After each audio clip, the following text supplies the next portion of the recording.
Bienvenidos a Son Cubano, un programa del Consejo para la Transición Democrática en Cuba, un espacio de información y reflexión sobre el pasado, presente y futuro de la isla.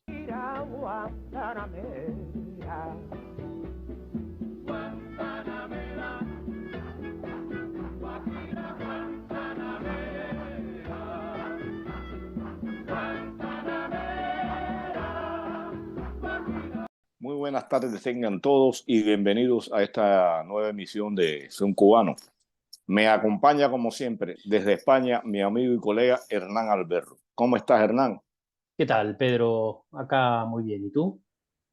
Ya voy bien ya. Y bueno, desde acá, desde ahora, desde Miami, les habla Pedro Acosta Peña. Hoy tenemos un programa dedicado fundamentalmente o completamente al Consejo para la Transición Democrática en Cuba y un proyecto que ha surgido hace unos días y que ya se pone en marcha. Y me refiero a Chanti y su parada naranja.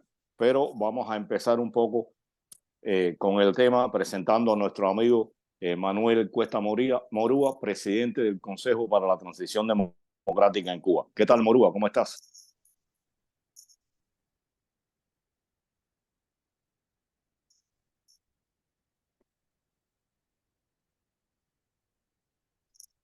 Tienes el micrófono apagado, Manuel.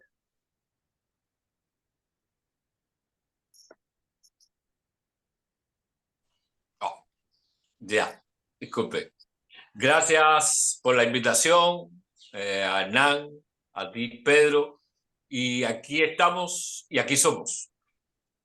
Óyeme, sabemos que el Consejo ya ha lanzado hace unos días su programa Chanti.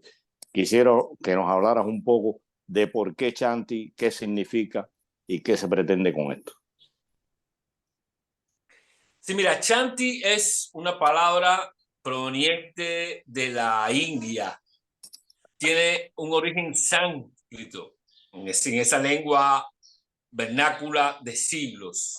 Significa paz, pero un tipo de paz que, para resumirlo de una manera breve, se califica a sí misma como paz activa, paz alegre, y que al mismo tiempo necesita, como para ponerse al día, para que funcione como paz, necesita paz en varios entornos.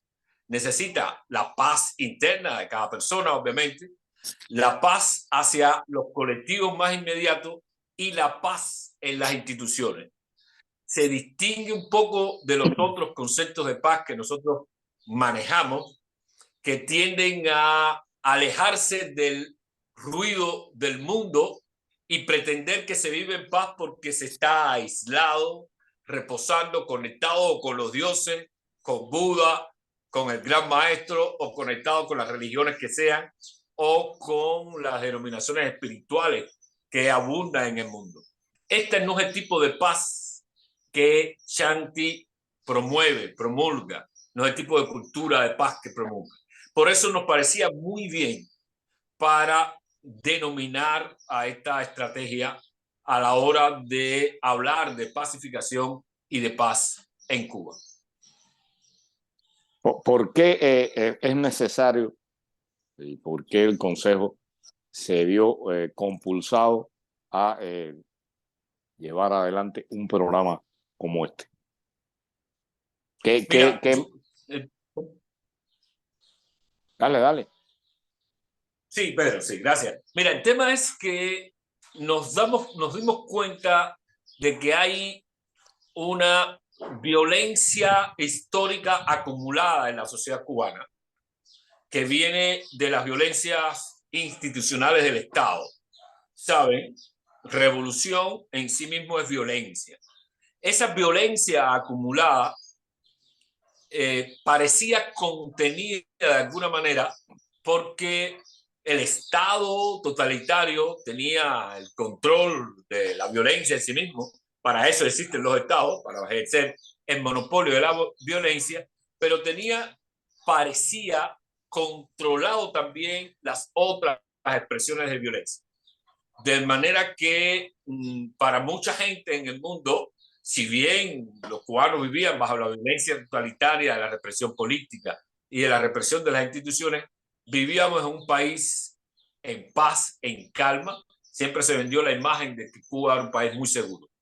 Pero luego, en la descomposición del Estado totalitario, que mantiene su control violento sobre la sociedad, comenzó a desplegarse esas otras violencias que, como dice mucha gente, en el pasado obviamente existían, pero que ahora las redes sociales magnifican de algún modo porque la ponen frente a los ojos de todo el mundo.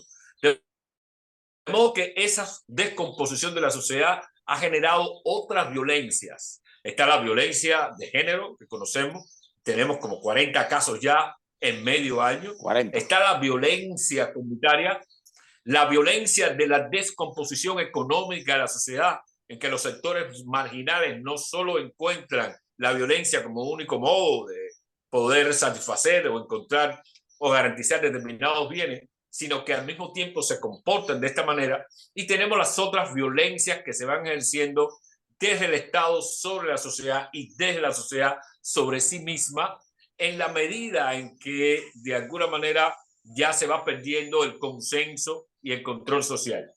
De modo que toda esta violencia se une en lo que nosotros llamamos violencia orgánica, en el sentido de que desde todos los sectores de la sociedad y desde el Estado, lo que se genera son mecanismos de violencia, a lo que se agrega la violencia del lenguaje, potenciado por las redes sociales, la polarización que existe en las redes sociales y la falta de capacidad de la sociedad cubana para resolver sus conflictos de una manera civilizada y pacífica, ya sean conflictos intrafamiliares, conflictos interreligiosos, conflictos comunitarios y por supuesto el gran conflicto, el macro conflicto del Estado con la sociedad, una sociedad que se va independizando.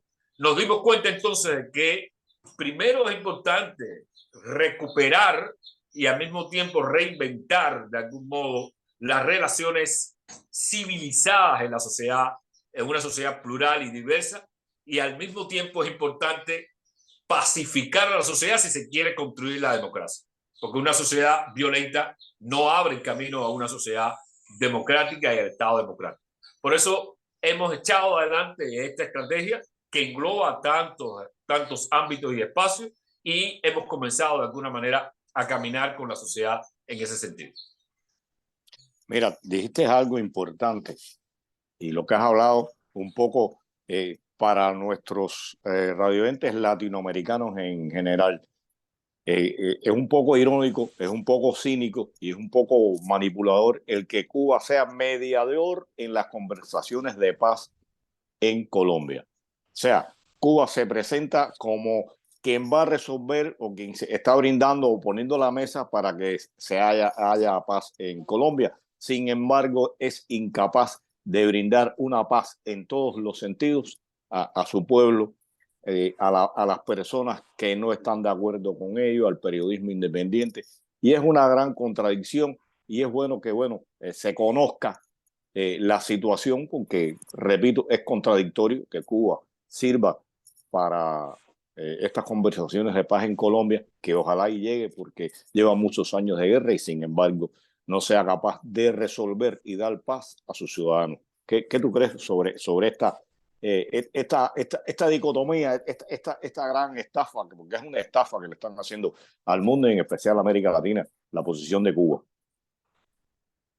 Sí, muy interesante tu observación. Yo creo que apuntas a un elemento clave, a un asunto fundamental que tiene que ver con esa retórica de un régimen violento que se recoge hacia lo que llama la soberanía y pretende vender una nueva política exterior basada en la solución pacífica de los conflictos, pero mantiene los mismos mecanismos que existen en esas sociedades, que se deben resolver en esas sociedades, que han llevado, por supuesto, a la violencia física, a la violencia de las armas, mantiene esos mismos mecanismos para el control social. Por eso vemos esta hipocresía. Si lo decimos en términos psicológicos, esta esquizofrenia entre un Estado que supuestamente está patrocinando negociaciones de paz. Esta es la segunda, porque ya fue con las FARC hace un par de años atrás. Ahora es con el ELN. Y ven de esto como política exterior. También ven de la filosofía de Cuba y América Latina como zona de paz para la no proliferación de armas nucleares. Sin embargo, mantiene políticas violentas desde el Estado para el control social que se reflejan en la violencia física, en la violencia institucional, en la violencia en las cárceles y en las privaciones que supone para la sociedad civil a la que no se le permite participar de la vida social. Por eso habla de paz en Colombia, por un lado, y tiene una política exterior hacia Europa de otra manera.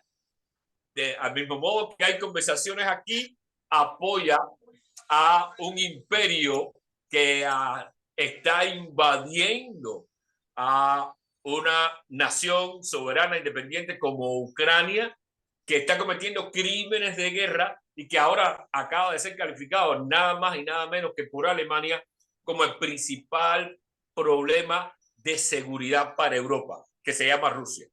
Es decir, aquí vemos esta contradicción, pero esta contradicción expresa la naturaleza del Estado, que es totalmente contraria a la imagen de política exterior que ese mismo Estado quiere dar hacia América Latina y quiere dar hacia el mundo.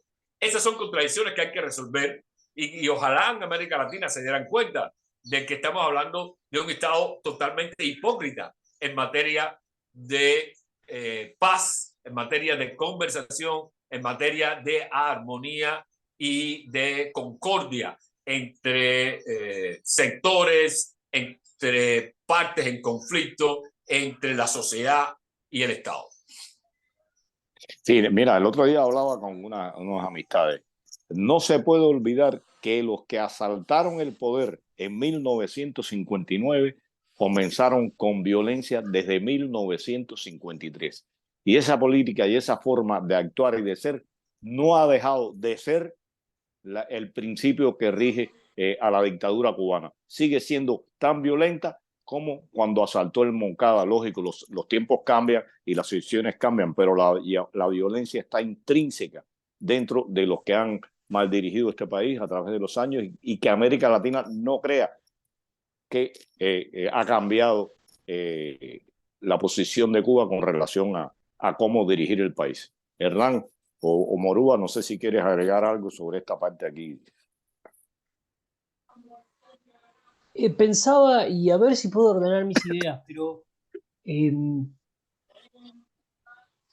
venimos de un tiempo hasta parte hablando y mencionando la palabra violencia con mucha más frecuencia de lo que solíamos hacerlo en Cuba. Manuel mencionaba recién el tema polarización, que es un fenómeno que probablemente multicausal, pero presente en todo el mundo. Pero antes de entrar en eso, vuelvo al tema violencia y permítame preguntarlo esto un poco provocativamente, pero ¿estamos hablando de violencia porque existe un hartazgo? Porque previamente, y Manuel lo mencionaba, se presentaba a Cuba, quizás erróneamente, como un lugar pacífico, un lugar donde la gente no tenía armas. Creo que sigue siendo así. La gente, quiero decir, el pueblo, no sucedía como en otros países, como en El Salvador, como en Nicaragua, como Honduras, como en Estados Unidos, donde la gente porta armas, tiene armas en sus casas y eso era una situación permanente que una chispa podía generar un acto de violencia más grande o más pequeña, según el caso. Donde no había grandes problemas en términos de seguridad urbana, por lo menos comparado con el resto de la región, donde el monopolio del uso de la fuerza era uno exclusivo, claro, por parte del Estado y no se veían abusos, no se veían abusos, ¿no? Este clásico planteo de en Cuba no hay represión, entre comillas lo estoy diciendo, y de nuevo estoy tratando de ser provocativo, ¿no? En Cuba no hay represión, en Cuba no se ven los tanques en la calle, los tanques hidrantes tirándole a la gente agua para que no proteste, o tirando gases lacrimógenos o balas de coca, como sí se ve con mucha frecuencia en muchos países. Eso cambió en el 11J. Y vimos a las fuerzas de seguridad, uniformadas y no uniformadas, agrediendo a población civil que simplemente estaba manifestándose.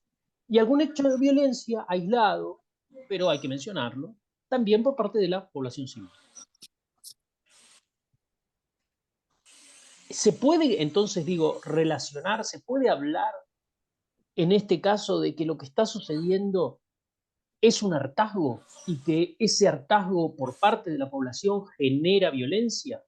Hartazgo me refiero no solo a lo político, que por supuesto lo político permea todo, pero también lo que tú decías, Manuel, ¿no? Las carencias, las dificultades, las penurias, los cortes de luz, los problemas sanitarios. ¿Tiene sentido lo que estoy diciendo o no? Sí, perfectamente. Un sentido muy, muy, muy exacto en relación con lo que ha venido aconteciendo. Yo me gustaría perfilarlo de la siguiente manera. Hay un proceso de desgaste acumulativo que no se percibe de inmediato y que de pronto explota, que uno lo ve y se imagina que por primera vez está ocurriendo, pero no va a hacer el análisis retrospectivo de cómo esto se ha ido acumulando. Entonces, se combina ese hartazgo con la pedagogía del poder. Y esto es lo curioso y lo interesante aquí. Por ejemplo, en cualquier lugar del mundo donde hay desigualdades, vamos a pensar en cualquier lugar de América Latina, Haití, de pronto hay una explosión social y se despliega una especie de vandalismo de los más empobrecidos, porque creen que esa es la oportunidad que tienen de recuperar y de obtener bienes que de otra manera en la sociedad normal no pueden encontrar, ¿no? Entonces, aquí actúan las autoridades, pero las autoridades actúan tratando de controlar y pacificar. Por eso me refiero al lado pedagógico del asunto, que se despliega la acción y se demuestren cómo actúan o cómo deben actuar las fuerzas. Lo que significa que aquellos que se están expresando pacíficamente en explosiones sociales, lo que hacen es recibir la protección del Estado. Es decir, el Estado como protector de la sociedad pacífica y al mismo tiempo el Estado como controlador de determinados desórdenes sociales que derivan en actos vandálicos de violencia. Eso no existe en Cuba. Es decir, en la medida en que el Estado totalitario pierde el consenso social, la única respuesta que encuentra a ese hartazgo es reprimir. Y entonces la sociedad por ningún lado tiene recursos pacíficos para resolver ese asunto. Desde las instituciones del derecho, desde las instituciones jurídicas, desde las instituciones policiales y desde las instituciones del Estado, la respuesta frente a la expresión social del descontento, ya sea violento o ya sea pacífico, es la violencia. Porque la sociedad no tiene los mecanismos creados a lo largo de mucho tiempo, porque los mecanismos creados están justamente montados para lo contrario, es decir, para el control violento de esa sociedad. Lo que sucedía hasta cierto tiempo, hasta cierto momento, es que el Estado policial, el Estado totalitario, tenía, vamos a decirlo así, un consenso totalitario. Y ese consenso totalitario generaba una sociedad pacífica. Pero en la medida en que se rompe el consenso totalitario y que la sociedad empieza a expresarse de alguna manera, el único recurso que encuentra el Estado es la violencia frente a unos y frente a otros. No hace distinción ninguna. Entonces, todo lo que ha aprendido la sociedad cubana es justamente esa pedagogía de la violencia. Por lo tanto, si el Estado le da 3 palos a alguien que está pacíficamente expresándose, ¿por qué un delincuente no le va a dar 3 palos a alguien cuando quiere obtener, quitarle el teléfono o robarle cualquier pertenencia? Es decir, lo que hemos aprendido como sociedad es a enfrentar violentamente cualquier conflicto o cualquier situación. Por eso se combina este hartazgo, como muy bien dice, se combina con la pérdida de ese consenso totalitario y frente a los únicos recursos violentos que tiene el Estado totalitario para tratar de mantener el control de la sociedad. Eso es lo que se llama violencia orgánica, distinta a la violencia que existe en otros países, donde los estados lo que hacen justamente es, frente a la sociedad pacífica, protegerla, a la protesta pacífica, protegerla, tratar de mantener un control del orden de alguna manera y expresar una especie de pedagogía para la resolución a través de la ley pacífica, etcétera, de los conflictos. Por eso siempre llaman a las iglesias, a la sociedad civil, a sectores que tienen tradición para esto, hablan con el Dalai Lama, etcétera. Buscan esa cantidad de recursos para enfrentar situaciones como esta. Por eso aquí se combina y es peligrosísimo este momento que estamos viviendo, y la respuesta de todo el mundo va justamente por la violencia, desde la violencia machista, que es parte de la tradición cultural nuestra, hasta la violencia física, la violencia de las que se produce en las zonas marginalizadas de la sociedad cubana. No, mira, hay 2 ejemplos que apoyan y confirman lo que tú has dicho, que no hay una vía pacífica. Hace 2, 3 días, un doctor cubano, no recuerdo el nombre, dijo en las redes que él iba a hacer una marcha, él solo. Él había invitado a algunas personas, pero a partir de una amenaza que le hicieron, él hizo esa marcha, la iba a hacer solo, respetando la ley del tránsito, todo, para entregar en la penitenciaría provincial una carta solicitando la liberación de los 1.000 presos del 11, más de 1.000 presos del 11 de julio. Y este hombre lo desaparecieron. La doctora Alina Bárbara Rodríguez, creo que es su otro apellido, una historiadora, una doctora,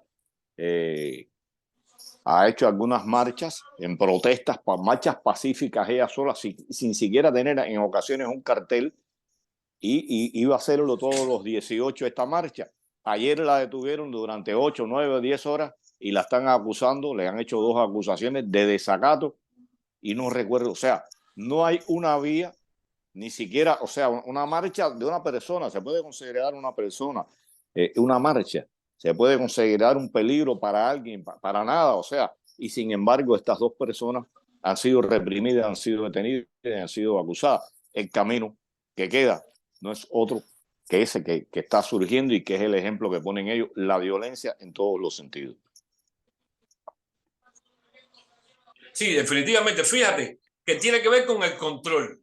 El Estado quiere controlar a la sociedad y a los ciudadanos, pacíficos o no, quiere controlarlo. Quiere impedir que hagan su acción. Fíjate, y este paralelo. Y los machistas quieren controlar a las mujeres. Es decir, la relación es exactamente la misma hacia los que se supone que ellos creen que deben tener el control. El machista sobre la mujer, el Estado sobre la ciudadanía. Y la respuesta es la violencia, definitivamente.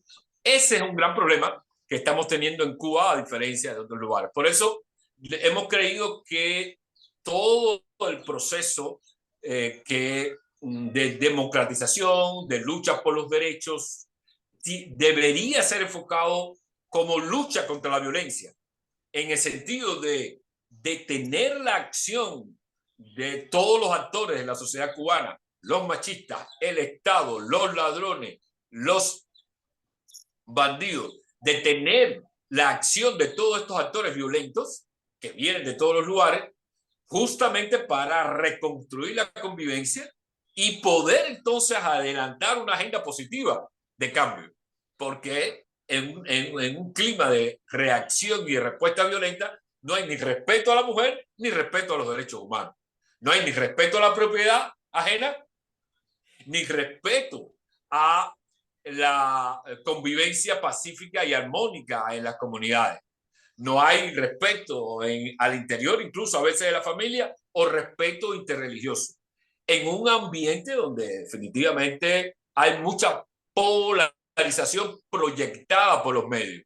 Es lo que alguna gente llama la realidad aumentada, ¿no? Los medios aumentan la realidad en la que vivimos en la medida en que yo ahora mismo, cualquiera ahora mismo puede acceder a lo que está aconteciendo ahora en Zulueta, donde acaban de asesinar a una mujer. Es decir, se vive esa realidad una y otra vez, porque la vivo porque me entero y la vivo porque la reproduzco en los medios, la vivo porque la comparto con los demás. Y esa realidad aumentada necesita disiparse. Esa realidad aumentada de violencia necesita disiparse. Por eso hay que trabajar desde todos los ángulos y hemos avanzado esta propuesta, esta agenda, que tiene un componente muy simbólico también, porque creemos que hay que trabajar en esa dirección, pero bueno, que vamos avanzando y ya un número interesante de ciudadanos se va conectando con esto. Esto por no hablar de la violencia institucionalizada en el Código Penal, ¿eh? La Constitución reconoce unos derechos y el Código Penal castiga el ejercicio de los derechos que la Constitución reconoce. Una cosa absolutamente loca, que es lo que tiene a más de 1.000 personas presas, ¿no? En ese sentido, hay que trabajar en todas esas direcciones con el eje, y eso es lo que estamos convocando, con el eje centrado en la lucha contra la violencia en la sociedad cubana. Manuel, tratando de seguir agregando condimentos a esta sopa, a este caldo de cultivo del cual estamos hablando. Algo caracteriza a Cuba es la pérdida de valores. Todos sabemos ¿La que pérdida de?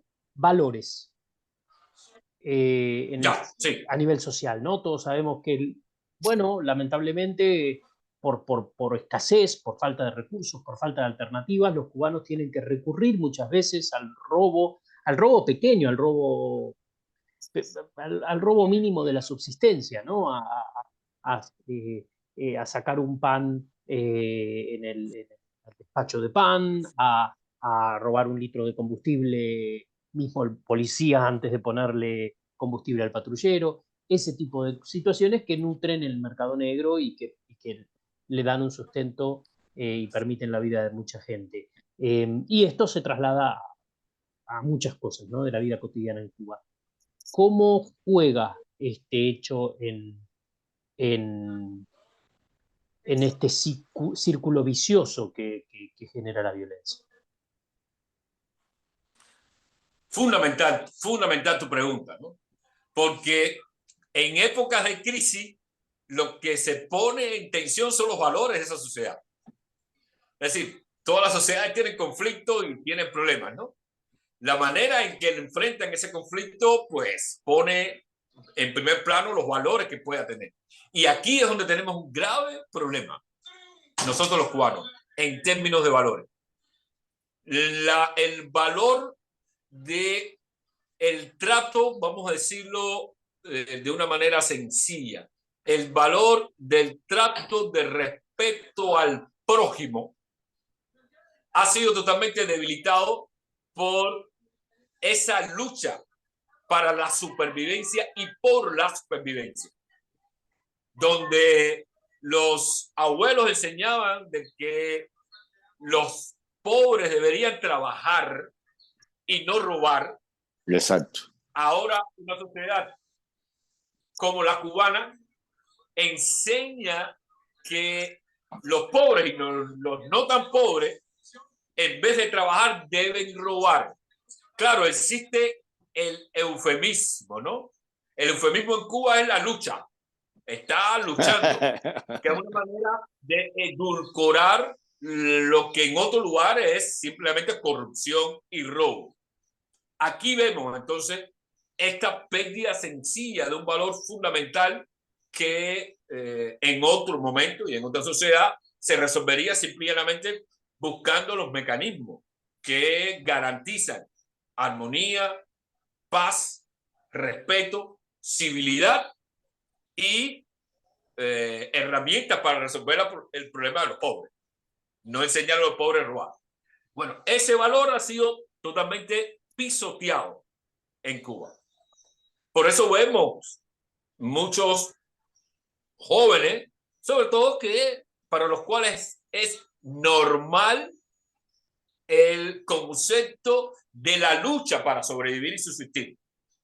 Incluso justifican esa lucha, que es otra manera de decir robar, en otros valores, como es mantener a la familia. Dice, yo tengo que mantener a mis hijos.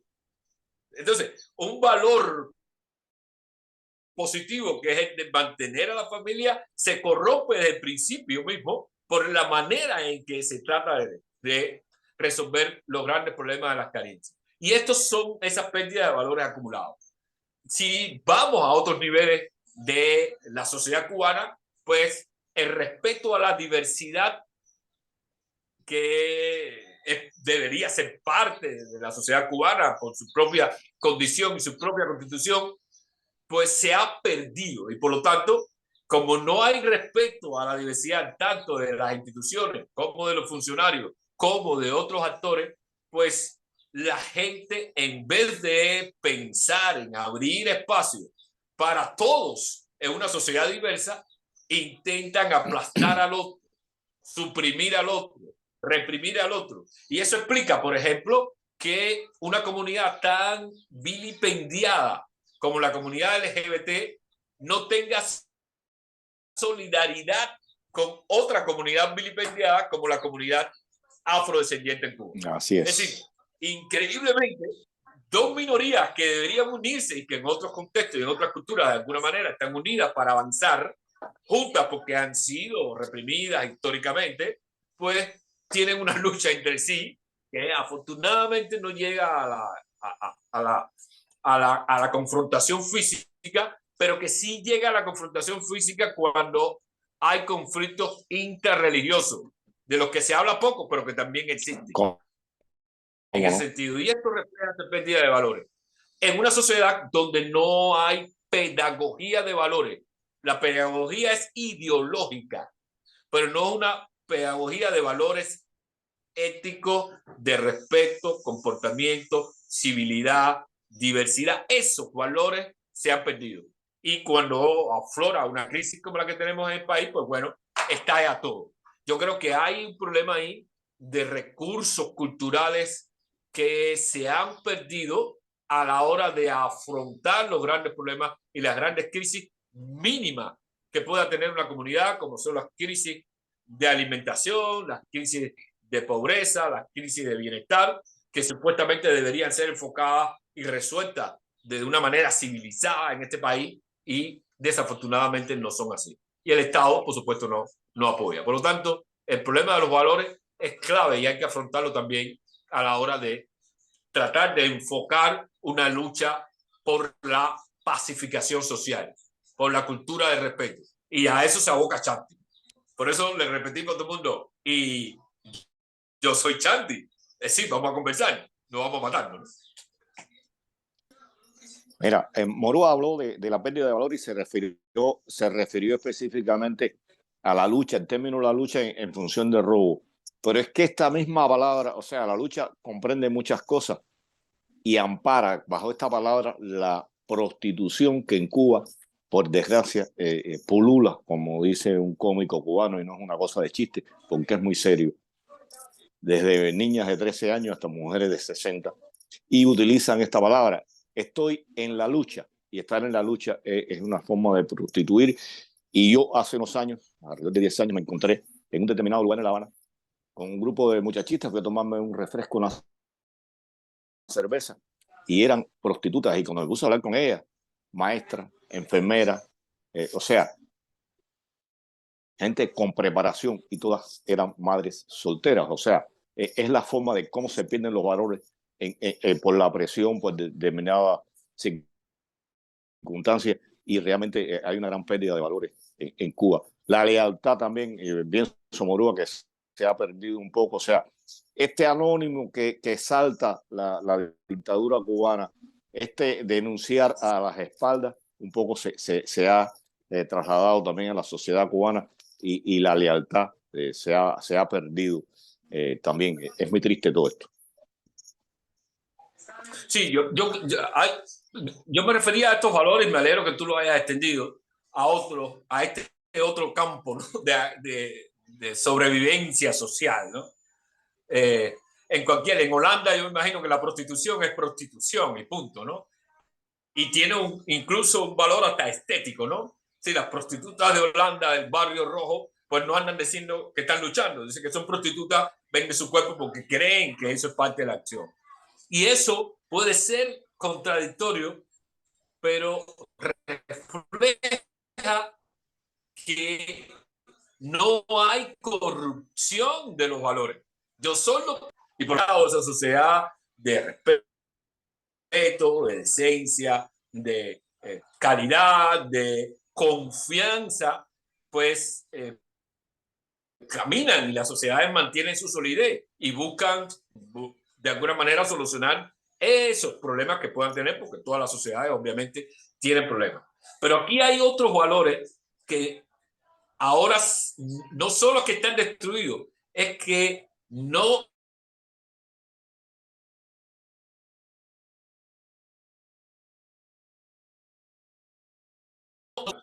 encima y con esos valores que tienen que ver con la confianza, que tú lo mencionas muy bien, Pedro, y la tolerancia. Si unimos confianza, tolerancia con un tercer elemento que es importante, que es el respeto a la ley y a las instituciones, con esos tres elementos tú construyes una sociedad. Definitivamente, donde hay confianza, pues salen los negocios. Donde hay tolerancia, pues se aprovechan las capacidades de todos los actores y de todos los sectores de la diversidad del país. Y donde hay respeto a la ley, pues se solucionan los conflictos que pueden tener esa sociedad y se multiplica y se afianza la confianza. Bueno, estos tres valores que son fundamentales, pues en Cuba no existen. Ni siquiera desde la pedagogía del Estado y de la conducta del Estado. El Estado no genera confianza porque pones a uno a otros a delatar. Y está claro que yo no tengo confianza en la vecina mía. Pero yo no sé si es la vecina mía la que le informa a la policía y a HDR. ¿No? Es decir, que. Y la vecina mía probablemente dirá: este dice que es un disidente y un opositor, pero a lo mejor es un agente de la seguridad del Estado. Es decir, que hay una ruptura total de la confianza en la sociedad. Y al mismo tiempo la tolerancia, que es la que impide que gente diversa en un mismo país no se reconozca como gente que tiene derechos y que simplemente son ciudadanos de ese país y que por lo tanto tienen que avanzar. Y se da un fenómeno que a mi modo de ver es complicado, porque en Cuba van creciendo, por ejemplo, las iglesias evangelistas que son totalmente intolerantes con las religiones de origen afrocubano. Entonces, ¿cómo resolvemos este conflicto en la sociedad si no hay confianza y no hay tolerancia? Y está el otro elemento, que es el de la ley. El gobierno hace una ley y no la respeta.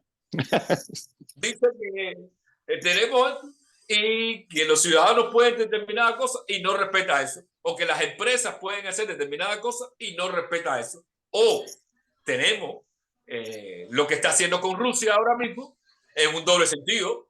Está entregando territorio al Estado ruso. Porque sí. Yo tuve una discusión con un amigo y dice, bueno, pero hay empresas que compran activos, pero son empresas, no un Estado detrás de eso. Entonces, está entregando terreno al Estado ruso y el artículo 12 de la Constitución dice que eso no se puede hacer. Está claro. Pero al mismo tiempo, Rusia está desarrollando una guerra imperialista y el artículo 16 dice que el Estado cubano se opone a cualquier guerra imperialista, donde sea que sea. Menciono estos ejemplos por el hecho concreto de que si no el Estado, que debe ser el gran maestro, el gran pedagogo, no respeta la ley, tenemos el problema de que los ciudadanos mucho menos la van a respetar. Y entonces eso genera una debilidad y el sálvese quien pueda que estamos viendo desde el transporte público hasta las colas en los mercados, a las luchas intrafamiliares, las peleas en las comunidades que solo alimentan el sálvese quien pueda. Y claro, el Estado se está salvando hasta ahora porque puede más, porque tiene los recursos monopólicos de la violencia, pero no tiene ninguna visión estratégica de hasta dónde esto puede llevar a la descomposición final de la sociedad cubana. Por eso, Shanti. Ya tengo muchos amigos que me dicen, me tienes aburrido, pero Shanti. Es decir, vamos a enfocar todo este fenómeno como lucha contra la violencia en la sociedad cubana para ver si podemos salir adelante de alguna buena vez. Mira, hemos hablado de Shanti y hay un aspecto que ya comienza, que es uno de los programas, una de las ideas que ha elaborado Shanti, y es la parada naranja. ¿Qué pudieras decirnos de esto? Explicarnos un poco qué se pretende con ello. ¿Por qué el color naranja? Que un poco hablamos de Shanti, pero hablaste del color naranja, pero yo digo, bueno, ¿y por qué naranja y no puede ser negro, azul, rojo o blanco? Está claro, está claro. Bueno, el color naranja es el color que universalmente se utiliza para servir de signo y de símbolo, simbolizar la lucha contra la violencia, básicamente la violencia de género. Es decir, las campañas contra la violencia de género en el mundo se identifican con ese color naranja, porque es un color, el naranja es un color de confluencias, de muchos colores. No es un color como el blanco o un color como el negro, ¿no? Es un color de confluencia y que además invita a la calma, invita a la paz. Se utiliza mucho en psicología. Por lo tanto, cuando se quiere simbolizar ya de manera general la lucha contra la violencia, se utiliza el color naranja. Parada naranja va por ahí, va por unos primeros actos simbólicos, porque nosotros estamos caminando por fase. Una primera fase es la de generar una identificación entre la ciudadanía y la acción cívica que estamos proponiendo. Por lo tanto, lo que estamos invitando a los ciudadanos a que hagan cosas tan sencillas, tan simbólicas como, por ejemplo, ponerse una cinta de color naranja, vestirse de naranja un día y buscando que esto se haga de un modo simultáneo. Esa es una de las primeras cosas que estamos tratando de hacer. Buscar la identificación entre la ciudadanía y la acción cívica contra la violencia. A eso le llamamos parada naranja, que tiene como 3 composiciones iniciales. Manos contra la violencia, donde la gente se fotografía la mano, no tiene que expresar el rostro, una mano reposada y descansada con una cinta naranja o sobre una mesa con una tela de color naranja, que nos envíen esas manos, porque mientras más manos contra la violencia haya, pues de alguna manera empezamos a ganar la batalla. Una segunda acción que es la de voces contra la violencia, para gente que quiere hablar, quiere expresarse. Y vamos a tener conversaciones de este tipo sobre los distintos tipos de violencia en Cuba. Y al mismo tiempo quieran solidarizarse con las víctimas. Por ejemplo, estamos reuniendo voces femeninas. Ahora, desafortunadamente, con hasta el número 40 de voces femeninas para solidarizarse con cada una de las víctimas de los feminicidios que hay ahora. Esto es una manera de ejercer la voz contra la violencia. Y otra de las cosas que vamos también a impulsar es que de alguna manera la gente comience a caminar públicamente por la ciudad vestido de color naranja, con un pañuelo naranja. El día lo puede escoger la gente, ¿no? Con un pantalón naranja, una bufanda, un turbante naranja, y que comiencen a identificarse con la gente diciéndole, miren, nosotros estamos así, hoy vestido, o yo estoy hoy vestido de naranja justamente porque este es el símbolo, porque soy una persona comprometida con la lucha contra la violencia. Es decir, que nos estamos moviendo primero a un nivel de este tipo simbólico para generar identificación entre la ciudadanía y la alternativa que estamos proponiendo para pasar a acciones mucho más relevantes, de mucho más impulso, entre las cuales queremos hacer una marcha para que participen públicamente a su rechazo a todas las formas de violencia que tenemos en Cuba. Hay otras acciones, pero es a esto lo que llamamos Parada Naranja, que vamos a hacerla entre el 25 de este mes y el 12 de julio del mes próximo. Más o menos 2 semanas de acciones simbólicas, de solidaridad y al mismo tiempo de expresión pública de lucha contra la violencia. Y esto incluye, por supuesto, el tema de los presos políticos. Por eso la llevamos hasta el 12 de julio. Hernán. Tenemos que ir redondeando, Pedro, pero quería en realidad aprovechar que tenemos que ir cerrando, felicitar, por supuesto, a Manuel y al Consejo por el trabajo. Creo que es una iniciativa muy interesante, que será bien estructurada, que evidentemente ojalá contribuya a la pacificación social que tanto necesita Cuba y que, bueno, como bien contaba o describía Manuel, está tan asociada a la violencia en todo sentido por parte del gobierno cubano. Y quería preguntarte, Manuel, entonces, ya para cerrar, si hay algo más, algún mensaje que quieras dejarle a nuestros oyentes o a la población cubana, a la comunidad internacional respecto de esta iniciativa. Sí, primero a la sociedad cubana que están invitados a contribuir a que Chanti se convierta en un movimiento. Creo que podemos hacerlo, que va a ser fundamental, generar un movimiento ciudadano contra la violencia en Cuba, y Chanti puede ser este movimiento, invitando a cubanos dentro y fuera de Cuba, porque no es esto solo para los que vivimos al interior, sino para esa amplísima y diversa comunidad de cubanos que vive y reside en muchísimas partes del mundo hoy por hoy, por cierto, ¿no? Eso va a ser importante porque la democracia depende justamente de ambientes pacíficos. Donde hay violencia, difícilmente se establece y mucho menos se arraiga la democracia. A la comunidad internacional, que creo que esta es una oportunidad de trabajar con una agenda mucho más general y mucho más global, porque el problema de la violencia no son solo en Cuba, hay problemas en Haití, hay problemas crónicos de violencia en Estados Unidos, en países del Medio Oriente, en lugares como Colombia o Perú hay también violencia, y en un país que muchos consideran también, por lo menos como la mitad de un estado fallido, que es México, hay mucha violencia. Por lo tanto, yo creo que la región, América Latina, el mundo, puede contribuir también a Chanti. Lo invitaríamos a que apoyen esta iniciativa desde Cuba, pero sí a conectar iniciativas similares en otras partes del mundo para impulsar la lucha contra la violencia en cualquiera de sus manifestaciones. Por eso trabajamos muchísimo con agendas de género que son campeonas en esta dirección. Pedro, te toca cerrar. Y todos somos Chanti, incluyendo a Pedro.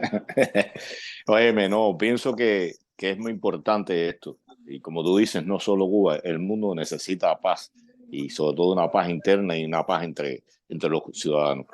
Bien, solo nos resta darle las gracias a nuestro estimado y querido amigo Manuel Cuesta Morúa por esta amplia explicación sobre Chanti y la Parada Naranja, sobre la violencia en Cuba.